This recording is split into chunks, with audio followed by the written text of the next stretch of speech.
বিমান, রেল ও নৌ যোগাযোগ বন্ধ করে দিয়েছে। ব্রিটেনের অর্থনীতি কতখানি ঝুঁকির মুখে? যেসব ব্যবসায় এই সময় চলে এরা সাংঘাতিকভাবে এমনিতেই ক্ষতিগ্রস্ত হয়েছেন। এটা নিঃসন্দেহে বলা যেতে পারে যে আগামী বছরে সরকারকে অনেক রকমের অর্থনৈতিক ব্যবস্থা নিতে হবে যদি করে ছোট ব্যবসায়ীদের মধ্যে দেউলিয়াতের হার নিয়ন্ত্রণে রাখতে হয়। করোনা মহামারী মোকাবেলায় আগামী মে-জুন মাসে আরো 6 কোটি ডোজ ভ্যাকসিন আনা হচ্ছে বাংলাদেশে। রয়েছে খেলার খবর। এই সব কিছু এবং আরো নানা বিষয় নিয়ে বিবিসি বাংলায় আজকের প্রবাহ।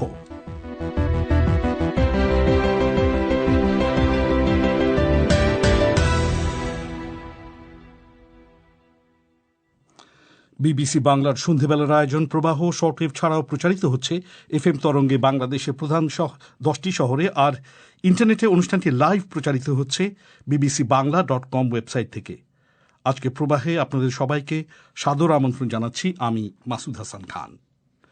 যেমনটা একটু আগে শুনছিলেন, নতুন ধরনের করোনা ভাইরাসের সংক্রমণের মুখে অন্তত 48 ঘন্টার জন্য হলেও ব্রিটেন এক বিচ্ছিন্ন দ্বীপে পরিণত হয়েছে।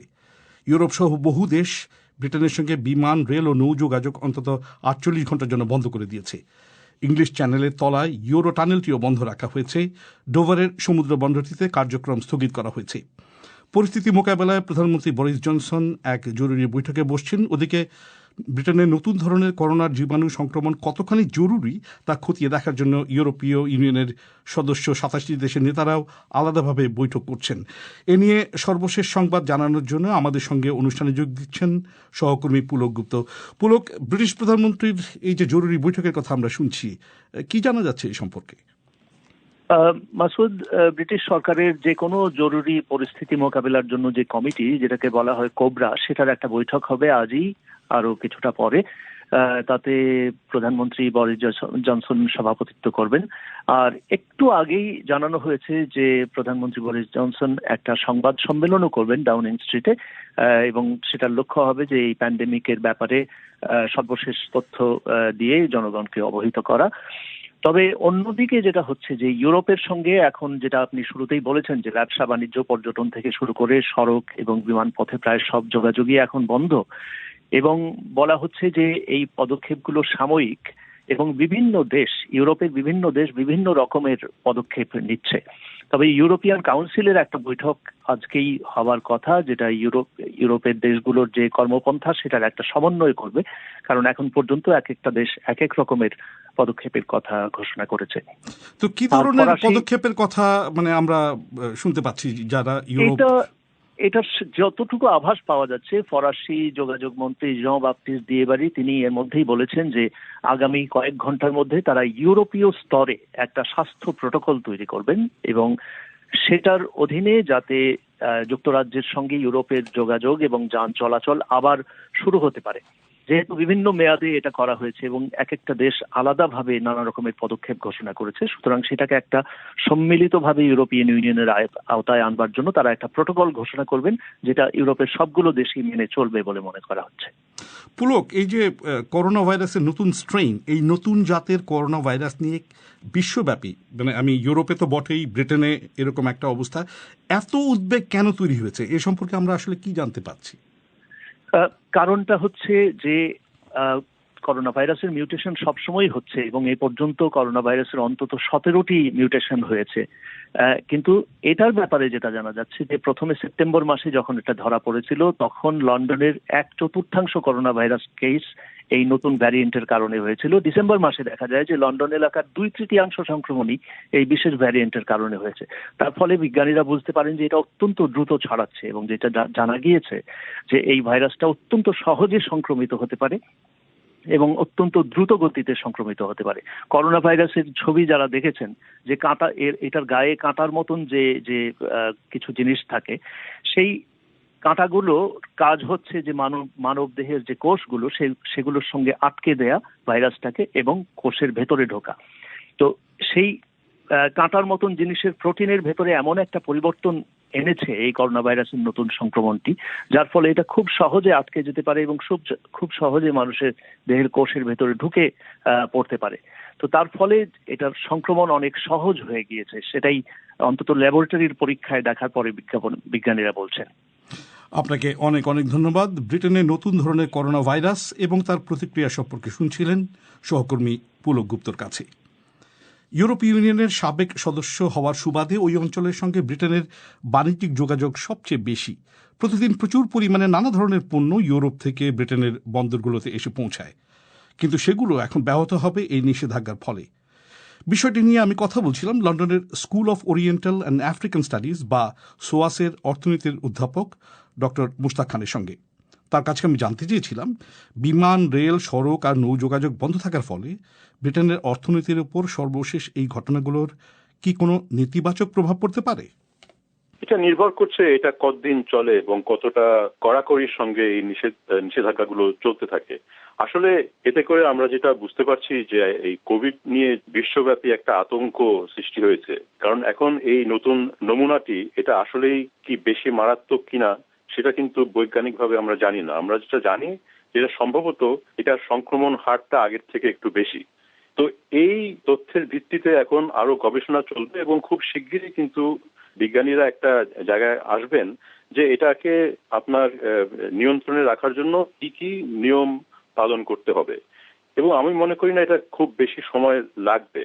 যদি এমন হয় যে এটা একটা সাংঘাতিক মারাত্মক ধরনের কোভিড, তাহলে কিন্তু জিনিসটা খুব অন্য রকমের হবে। কিন্তু এখন পর্যন্ত আমরা যে তথ্য দেখেছি এটা খুব বেশি মারাত্মক ধরনের কোভিড না, এটা সংক্রমণের হারটা বেশি। তো সেই কারণে আমার মনে হয় যে খুব শিগগিরই এই নিষেধাজ্ঞাগুলো শিথিল হবে। কিন্তু ইতিমধ্যেই আমরা দেখেছি যে শেয়ার বাজারে এবং আমাদের পাউন্ডের মূল্যমানে 2-3% হ্রাস পেয়ে গেছে ইতিমধ্যেই। ব্রিটেনের খাদ্য ও পানীয় পাইকারদের প্রতিষ্ঠান ফুড অ্যান্ড ড্রিঙ্ক ফেডারেশন মনে করছে যে এসব নিষেধাজ্ঞার ফলে অন্তত স্বল্প মেয়াদে হলেও খাদ্য পণ্যের দাম বেড়ে যেতে পারে। আপনার কি মনে হয় যে নতুন ধরনের এই করোনা ভাইরাস এখনকার সমস্যাকে ব্রিটেনের জন্য আরো জটিল করে তুলতে পারে? অবশ্যই পারে, যদি এটা যদি এমনিতেই আমরা ব্রেক্সিটের কারণে অনেক রকমের অনিশ্চয়তার মধ্য দিয়ে যাচ্ছি এবং এই মাসের শেষ পর্যন্ত যদি কোনো ধরনের চুক্তিতে তারা উপনীত না হয়, তাহলে এমনিতেই কিন্তু অনেক খাদ্য শস্যের দাম বাড়বে, কারণ তার উপরে কর বসাতে হবে আন্তর্জাতিক আইন অনুযায়ী। সেটাও নির্ভর করে এখন আসলে যুক্তরাজ্যের সরকার কি সিদ্ধান্তে আসে। কিন্তু এই যে আমাদের ইউরোপের সঙ্গে খাদ্যশস্যের আমদানি রপ্তানি, এটা এমনিতেই কিন্তু ব্রেক্সিটের জন্য কিছুটা বিঘ্নিত হচ্ছিল। তার উপরে আসলো এই কোভিড সম্পর্কে যেই সব নিষেধাজ্ঞাগুলো আসলো, এতে করে আরো একটা ধাক্কা লাগবে। কিন্তু এর মানে এই না যে দোকানে খাদ্য পাওয়া যাবে না বা তার সরবরাহ শেষ হয়ে যাবে, সেটার এখনো কোনো কিন্তু আশঙ্কা। ব্রিটিশ সরকারও এই কথাই বলছে যে তাদের যথেষ্ট পরিমাণে মজুদ রয়েছে। কিন্তু কোভিড মহামারীতে ব্রিটেনের বিক্রি বাট্টাও, আমি বলছি যে রিটেইল বিজনেস যেটাকে বলে, সেটাও অনেক ক্ষতিগ্রস্ত হয়েছে। তো ক্রিসমাসের সময় সেটা অনেকটা পুষিয়ে নেওয়ার আশা করছিলেন ব্যবসায়ীরা। এখন নতুন এসব নিষেধাজ্ঞার ফলে আমরা কি ধরে নিতে পারি যে খুচরা ব্যবসা আরো ক্ষতিগ্রস্ত হবে, কারণ সেই উইন্ডোটা এখন আর থাকছে না? নিঃসন্দেহে এই ছুটির মৌসুমে ব্যবসায়ী, রেস্টুরেন্ট মালিক, যারা খাদ্য এবং এই সময়কার যেসব ব্যবসায় এই সময় চলে, এরা সাংঘাতিকভাবে এমনিতেই ক্ষতিগ্রস্ত হয়েছেন। এবং এটা নিঃসন্দেহে বলা যেতে পারে যে আগামী বছরে সরকারকে অনেক রকমের অর্থনৈতিক ব্যবস্থা নিতে হবে যদি করে এই ছোট ব্যবসায়ীদের মধ্যে দেউলিয়াত্বের হার নিয়ন্ত্রণে রাখতে হয়। এটা নিঃসন্দেহে হবে। এর উপরে এখন এই কোভিড সমস্যাটা দেখা দিচ্ছে, কিন্তু তার আগেই কিন্তু এখানে অবস্থা খুব খারাপ ছিল। কথা বলছিলাম সোয়াসের অধ্যাপক ডক্টর মুশতাক খানের সঙ্গে। আপনারা শুনছেন বিবিসি বাংলার সন্ধেবেলার আয়োজন প্রবাহ। আপনাদের সঙ্গ দিচ্ছি আমি মাসুদ হাসান খান।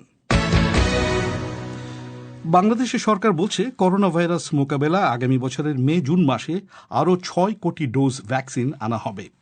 স্বাস্থ্যমন্ত্রী জাহিদ মালেক আজ মন্ত্রিপরিষদের এক বৈঠকে এই তথ্য জানিয়েছেন।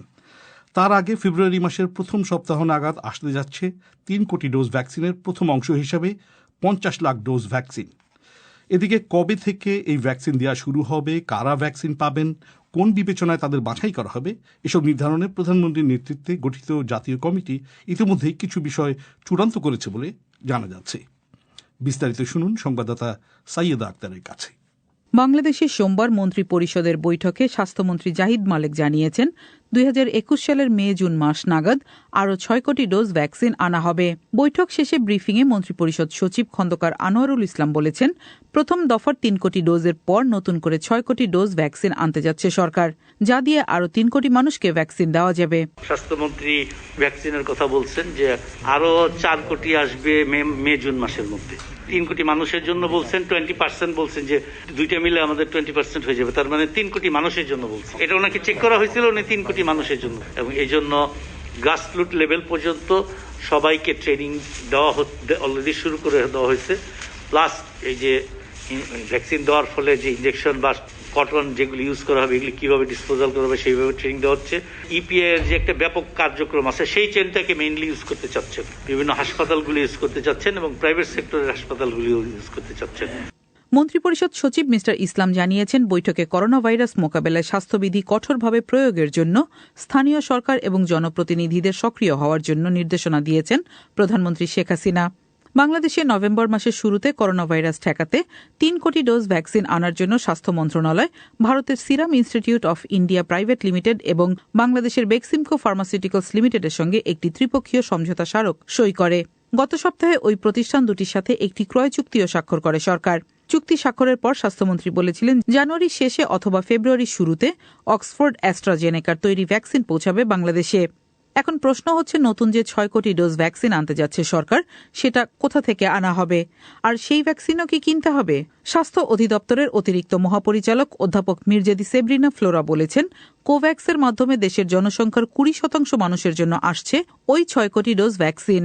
আমাদের তো এক হচ্ছে আমরা 3 কোটি ডোজ কিনেছি, যেটা আপনি জানেন বাইলেটারাল এগ্রিমেন্টের মাধ্যমে সিরাম ইনস্টিটিউট থেকে। এটা হচ্ছে 3 কোটি ডোজ। আর কোভ্যাক্সে আরো 20% পপুলেশনের জন্য কোভ্যাক্সের মাধ্যমে ভ্যাকসিন দেওয়া হবে। সে বিষয়ে আমাদের অ্যাপ্লিকেশন চলে গেছে, ওটা অ্যাকসেপ্টেবল হয়েছে। তো যখন কোভ্যাক্সের ভ্যাকসিনটা ডিস্ট্রিবিউশন হবে তখন আমরা সেটা পেয়ে যাব। তো ওইটা কি আমরা কিনবো নাকি অনুদান হিসেবে আসবে? ওটা ঠিক অনুদান বলতে পারেন, কিন্তু ওখানে কো ফাইন্যান্সিং এর একটা বিষয় আছে। কিছুটা কস্ট শেয়ার করতে হবে, কিন্তু এটা লো কস্টের আর সাবসিডাইজড রেটে। এখন ভ্যাকসিন এলে সেটি কিভাবে সংরক্ষণ করা হবে, কিভাবে বন্টন করা হবে, কারা অগ্রাধিকার ভিত্তিতে পাবেন, তাদের কিভাবে নির্বাচন করা হবে, এসব বিষয় নিয়ে কাজ করছে টিকা ব্যবস্থাপনার জন্য সরকারের গঠিত জাতীয় কমিটি, যার নেতৃত্বে রয়েছেন প্রধানমন্ত্রী শেখ হাসিনা। জাতীয় কমিটি ইতিমধ্যে একটি কর্মকৌশলের খসড়া চূড়ান্ত করেছে। অধ্যাপক মির্জেদি সেব্রিনা ফ্লোরা বলেছেন, ভ্যাকসিন পাওয়ার জন্য অগ্রাধিকার কোন মানদণ্ড অনুযায়ী নির্ধারিত হবে সেটি ইতিমধ্যেই চূড়ান্ত করেছে কমিটি। এখন তালিকা প্রস্তুত করার কাজ চলছে। আমাদের একটা ন্যাশনাল কমিটি আছে, সেটা হচ্ছে যে প্রাইম মিনিস্টার অফিস থেকে করা হয়েছে কমিটিটা, মানে প্রাইম মিনিস্টার দপ্তর হচ্ছে এটা মেইনলি কোঅর্ডিনেট করে, মুখ্য সচিব মহোদয় এটা চেয়ার। সেটা গতকাল একটা মিটিং হয়েছে, আমাদের যা প্রোগ্রেস আছে আমরা সেগুলো আলোচনা করেছি। এবার যেহেতু এটা ইন্টার মিনিস্ট্রিয়াল মিটিং, তো অন্যান্য মিনিস্ট্রির যে সমস্ত জায়গায় সহযোগিতার বিষয় আছে সেগুলো নিয়ে আলোচনা হয়েছে। এর মধ্যে সবচেয়ে বড় গুরুত্বপূর্ণ জায়গা হচ্ছে যারা ভ্যাকসিন পাবে তাদের তালিকা প্রস্তুত করা। তো আমরা কারা পাবে প্রায়োরিটি ক্রাইটেরিয়াটা আমরা ফাইনাল করেছি। এখন এই তালিকা প্রস্তুত করার কাজ নিয়ে আইসিডি ডিভিশন আমাদেরকে সহযোগিতা করছে। এর জন্য সফটওয়্যার ডেভেলপ করে কিভাবে রেজিস্ট্রেশন পদ্ধতিটা আমরা করবো সেটা নিয়ে এখন কাজ করছি। সরকার ইতিমধ্যে জানিয়ে দিয়েছে, ভ্যাকসিন পাওয়ার ক্ষেত্রে কোভিড-19 রোগীদের চিকিৎসা দিচ্ছেন এমন স্বাস্থ্যকর্মীরা অগ্রাধিকার পাবেন। এরপর সামনের সারিতে থেকে মহামারী মোকাবেলায় কাজ করছেন এমন পেশাজীবীদের অগ্রাধিকার দেয়া হবে। ভ্যাকসিন নিতে চাইলে যে কোনো নাগরিককে অনলাইনে নিবন্ধন করতে হবে এমন একটি পরিকল্পনা করেছে সরকার। তবে নিবন্ধনের কাজটি কবে এবং কিভাবে শুরু হবে সে বিষয়ে এখনো আলোচনা চলছে। সৈয়দা আক্তারের প্রতিবেদন। আপনাদের এখানে জানিয়ে রাখি, বিবিসি বাংলার রাতের আয়োজন পরিক্রমার ফোন ইনে আজ করোনা ভাইরাস এবং শ্বাসতন্ত্রের রোগ সংক্রান্ত আপনাদের প্রশ্নের জবাব দেবেন ঢাকার ইউনাইটেড হসপিটালের বক্ষব্যাধি বিশেষজ্ঞ ডক্টর রওশনারা খানম।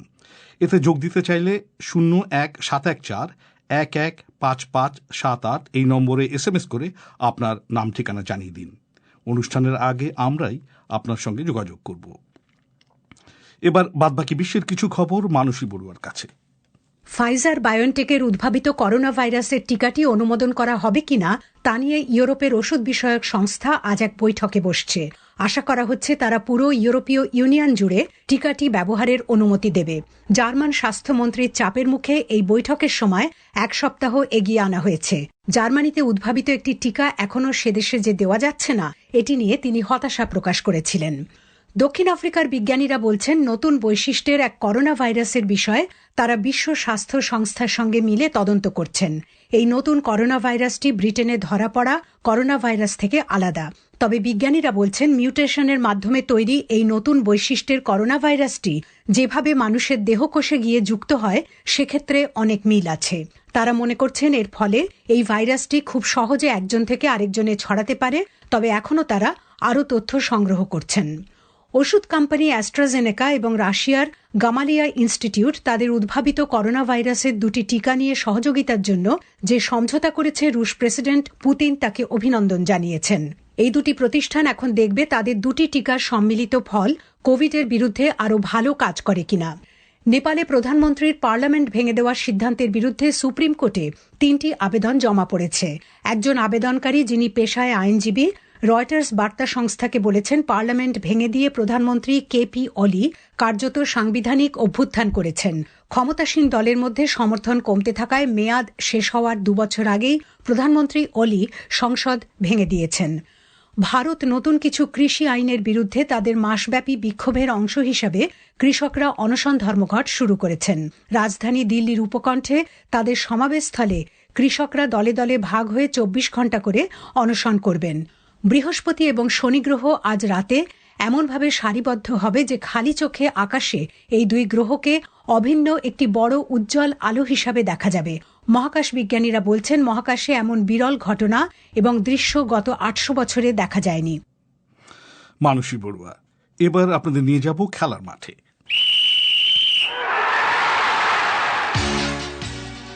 খেলার খবর পড়ছি রায়হান মাসুদ। ম্যাচ শুরুর 6 সেকেন্ডের মধ্যে বল জালে পাঠিয়েছেন এসি মিলানের পর্তুগিজ ফরওয়ার্ড রাফায়েল লিয়াও। এটি ইতালিয়ান লিগের ইতিহাসের দ্রুততম গোল। 21 বছর বয়সী এই ফুটবলার ইতিহাস গড়েছেন এই গোল দিয়ে। ওদিকে আজ আন্তর্জাতিক ক্রিকেট কাউন্সিল তাদের টেস্ট র্যাঙ্কিংয়ের হালনাগাদ করেছে, যেখানে দেখা গেছে 8 রানে 5 উইকেট। এই অস্বাভাবিক বোলিং ফিগার নিয়ে জশ হেজেলউড সেরা 5-এ জায়গা করে নিয়েছেন টেস্টের সেরা বোলারদের তালিকায়। 2018 সালের মার্চ মাসের পরে এই প্রথম সেরা 5-এ জায়গা পেয়েছেন হ্যাজেলউড। প্যাট কামিন্স আছেন 1 নম্বরেই। টেস্ট বোলারদের তালিকায় আছেন 3 জন অস্ট্রেলিয়ান বোলার, আরেকজন মিচেল স্টার্ক। ভারতের রবিচন্দ্রন অশ্বিন উঠে এসেছেন 9 নম্বরে। বুমরা আছেন 10 নম্বরে টেস্ট বোলারদের তালিকায়। বিরাট কোহলির দল 36 রানে অল আউট হলেও 2 ইনিংসে সর্বোচ্চ রান এসেছে তার ব্যাট থেকেই। তাই র্যাঙ্কিংয়ে স্টিভ স্মিথের সাথে ব্যবধান কমিয়েছেন ভারতের অধিনায়ক। 13 রেটিং পয়েন্ট পিছিয়ে থেকে 2 নম্বরে আছেন কোহলি।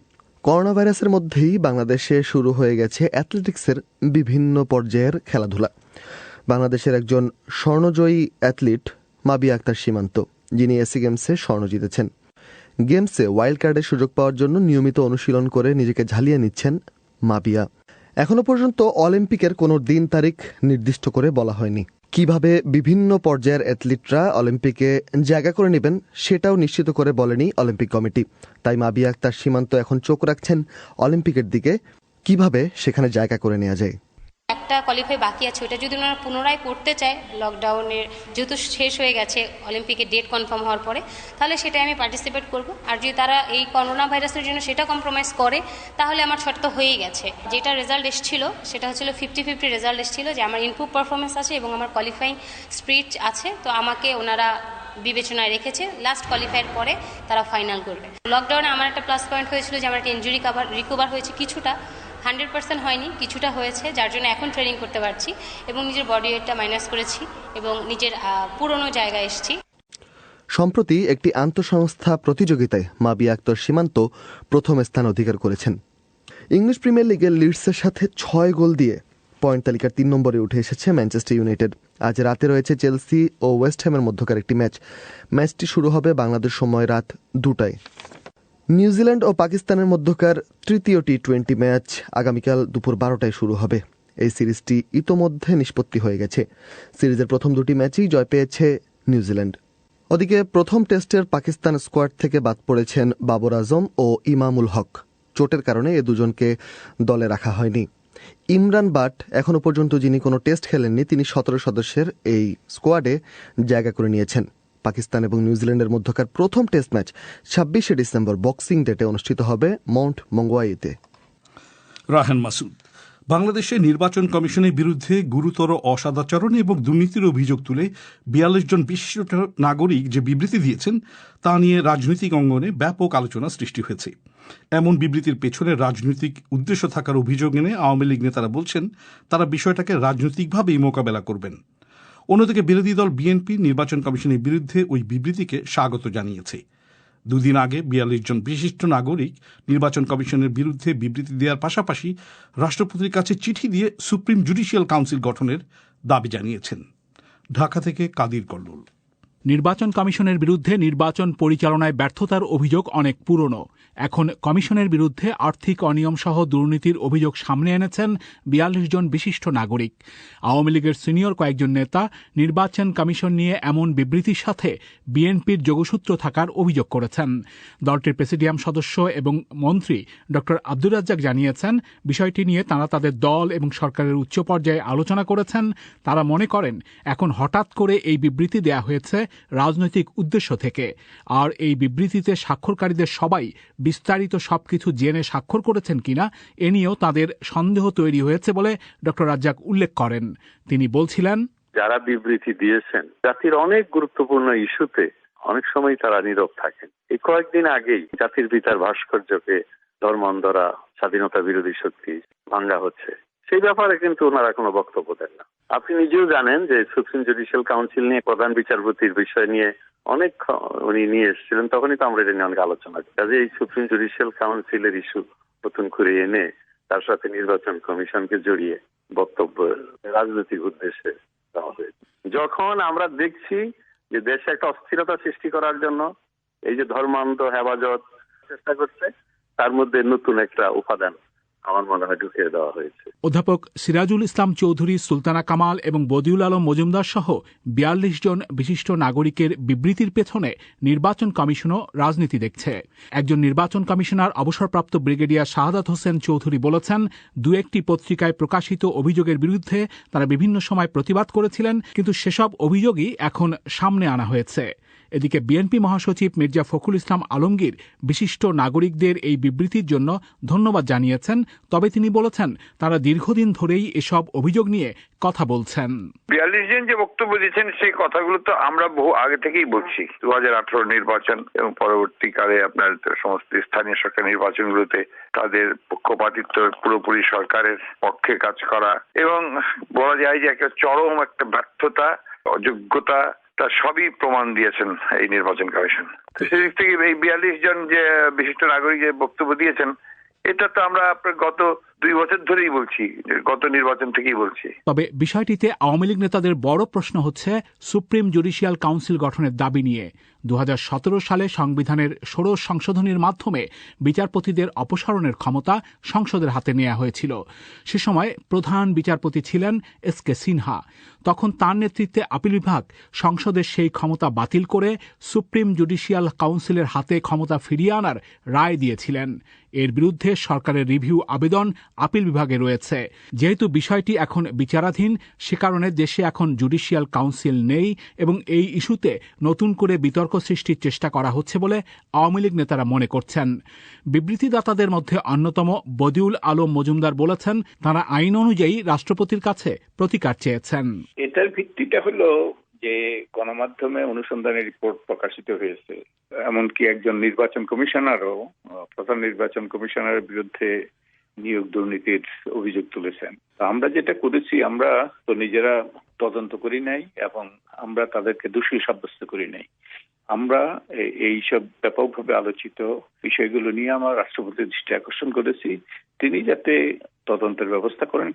এগুলো অভিযোগ এবং তদন্তের ভিত্তিতে এর যদি সত্যতা পান তাহলে তিনি ব্যবস্থা নেবেন, তাদেরকে অপসারণ করবেন। সংবিধানের ৯৬ অনুচ্ছেদে সুস্পষ্টভাবে যে এই পদ্ধতিতে অভিযোগ করা যায়, আমরা সেটা অনুসরণ করে আমরা করেছি। এই বিবৃতিদাতাদের আরো দুজন জানিয়েছেন, তাদের আবেদনের ভিত্তিতে কোনো ব্যবস্থা নেওয়া হবে না, এটা তারা জানেন। এরপরও অভিযোগগুলোর গুরুত্ব বিবেচনায় নিয়ে তা জনসমক্ষে তুলে ধরার লক্ষ্য থেকেই তারা এই বিবৃতি দিয়েছেন। কাদির কল্লোলের প্রতিবেদন। এবার আজকের সোশ্যাল মিডিয়ার খবর। ধন্যবাদ মাসুদ। সামাজিক মাধ্যমে আলোচিত খবরগুলো নিয়ে হাজির হয়েছি আমি আফরোজা নীলা, আর সঙ্গে আছি আমি রায়হান মাসুদ।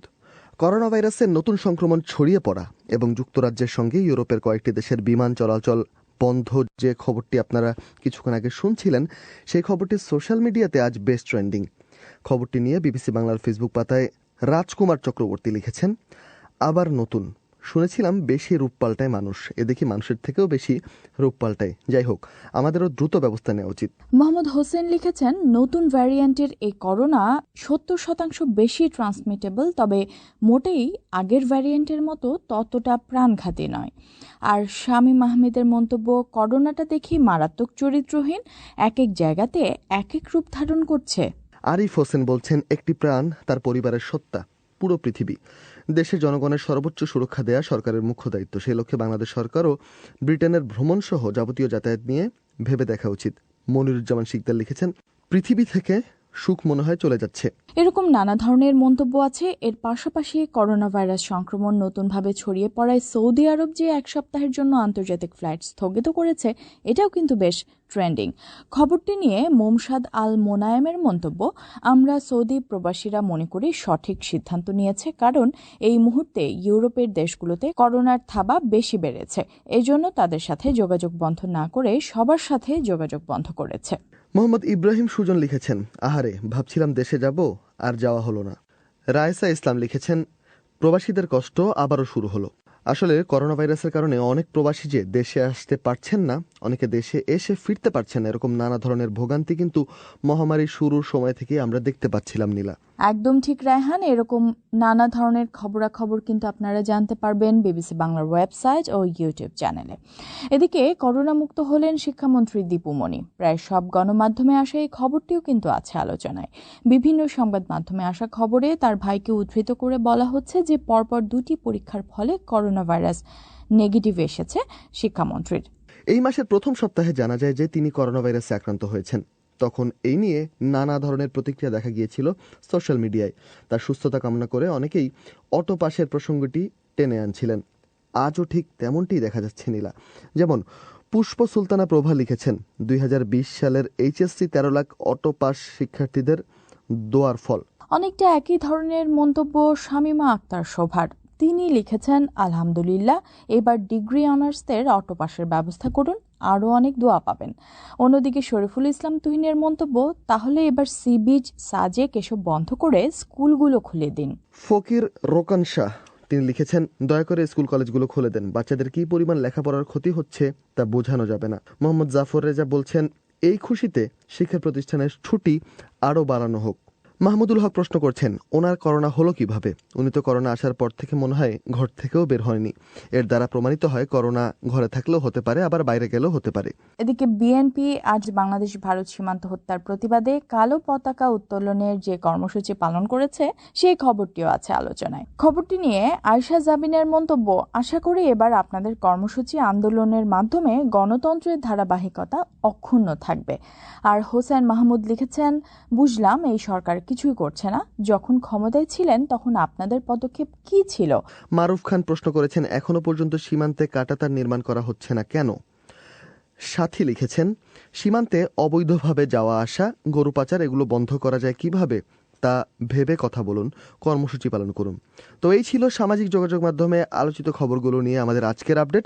সঙ্গে থাকার জন্য ধন্যবাদ সবাইকে। এবারে অধিবেশন শেষ করার আগে সংবাদ শিরোনাম আরেকবার। নতুন ধরনের করোনা ভাইরাস সংক্রমণের পর ব্রিটেন এখন এক বিচ্ছিন্ন দ্বীপ। বহু দেশ ব্রিটেনের সঙ্গে বিমান, রেল ও নৌ যোগাযোগ বন্ধ করে দিয়েছে। করোনা মহামারী মোকাবেলায় আগামী মে-জুন মাসে আরও 6 কোটি ডোজ ভ্যাকসিন আনা হচ্ছে বাংলাদেশে। বিবিসি থেকে আমাদের পরবর্তী অনুষ্ঠান পরিক্রমা প্রচারিত হবে আজই বাংলাদেশ সময় রাত 10:30 আর ভারতে রাত 10টায়।